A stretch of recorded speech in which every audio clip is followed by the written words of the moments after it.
Շնորհակալություն, հարգելի գործընկերներ, մենք քիչ առաջ կարծես թե լսեցինք, որ այս օրենքը նաև նպատակ ունի կանխարգելել պոպուլիզմը, ճիշտ եմ հիշում։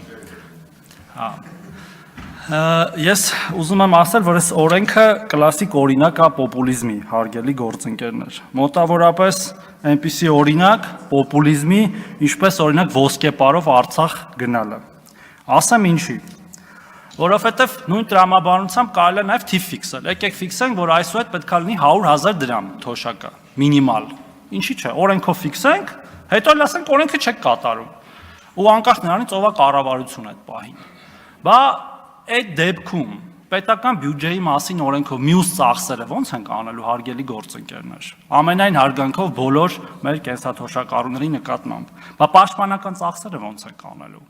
Մյուս ծախսերը ո՞նց են անելու, կրթության ծախսերը, այսօր նոր խոսում էինք 300 դպրոց 500 մանկապարտեզների մասին եւ մնացած բոլոր ծախսերը։ Սա կլասիկ պոպուլիզմ է, որ մեր գործընկերները հաճախ իրականացնում են այս դահլիճում։ Բայց հիմա անդրադառնամ կառավարության ծրագրին։ Եթե նույնիսկ հարգելի գործընկերներ, մենք օրինակ 500 մանկապարտեզի փոխարեն սարքենք 490 մանկապարտեզ կամ նույնիսկ 450 մանկապարտեզ, երբ որ դուք քայլում եք մեր գյուղերում եւ քաղաքներում, ակնհայտ է այդ դպրոցաշինության ու մանկապարտեզաշինության ծավալը։ Եվ եթե մենք այո նույնիսկ թվային այդ թիվը մենք չխփենք, այսպես ասած, այն որ ասում են 100-ից 100 խփենք, չխփենք կամ խփենք, մեր ընտրողները դա կգնահատեն եւ քվեն իրանց կտան ըստ դրա։ Հաջորդը մենք կենսաթոշակառուների սոցիալական վիճակը բարելավելու համար ոչ միայն կենսաթոշակի բարձրացմամբ ենք զբաղվում։ Մենք այլ ձևերով էլ ենք փորձում մեր հարգելի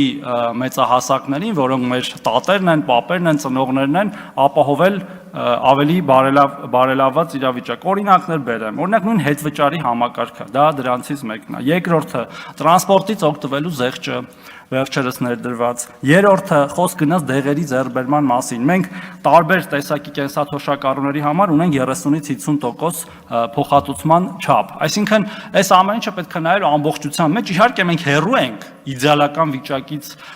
որ մենք երազենք ունենալ եւ մենք պետք է ձգտենք դրան, բայց ասել, որ ոչինչ չի արվում, դա առնվազն ճիշտ չի։ Եվ երկրորդը պետք է նայել ամբողջության մեջ այս ամեն ինչը։ Եթե մենք վստահ չենք, որ այդ թվին հասնելու ենք, իմաստը ո՞րն է այդ օրենքը ընդունելու։ Ես կարծում եմ, որ մենք պետք է անկախ նրանից նույնիսկ սա ընդդիմությունն է բերում, թե իշխանությունն է բերում, այս նախագիծը մի քիչ ավելի կոնստրուկտիվ գտնվենք եւ նաեւ այսպիսի մեր խոսույթով հավելյալ սպասումներ չգեներացնենք մեր սիրելի կենսաթոշակառուների մոտ։ Շնորհակալություն։